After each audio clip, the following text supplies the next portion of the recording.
সন্মানীয় শিক্ষাগুৰুসকল জনাইছোঁ এটা খুব গুৰুত্বপূৰ্ণ খবৰ যে গুৱাহাটী উচ্চ ন্যায়ালয়ৰ পৰা এটা গুৰুত্বপূৰ্ণ ৰায়দান দিছে যে BEd নোহোৱাকৈ শিক্ষাগুৰুসকলে এটা বিশেষ পদত আচলতে অধিষ্ঠিত হ'ব নোৱাৰিব। এই সম্পৰ্কে এটা কেছ কৰা হৈছিলে। তো সেই ৰায়দানটোত কি লিখিছে, কোনটো পদৰ বাবে সবিশেষ মই জনাম। তো আপোনালোকে শেষলৈকে ভিডিঅ'টো ভালকৈ চাই যাব।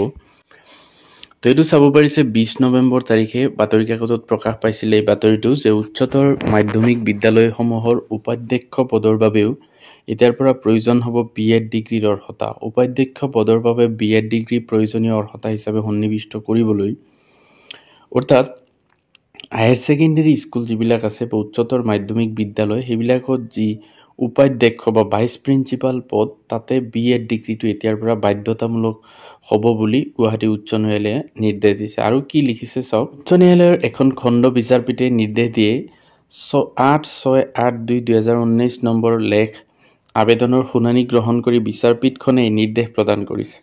তো এই কেছ নম্বৰটো আছিলে 8682/2019।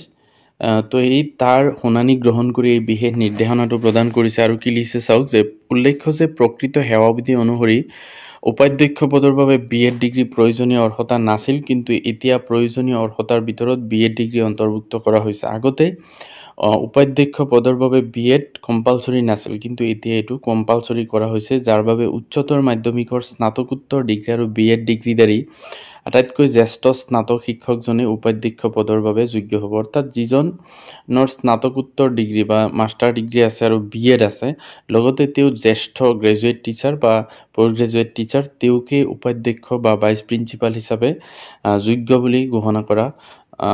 যোগ্য বুলি ধৰা হ'ব। তো এইটো আছিলে গুৱাহাটী উচ্চ ন্যায়ালয়ৰ এটা গুৰুত্বপূৰ্ণ ৰায়দান।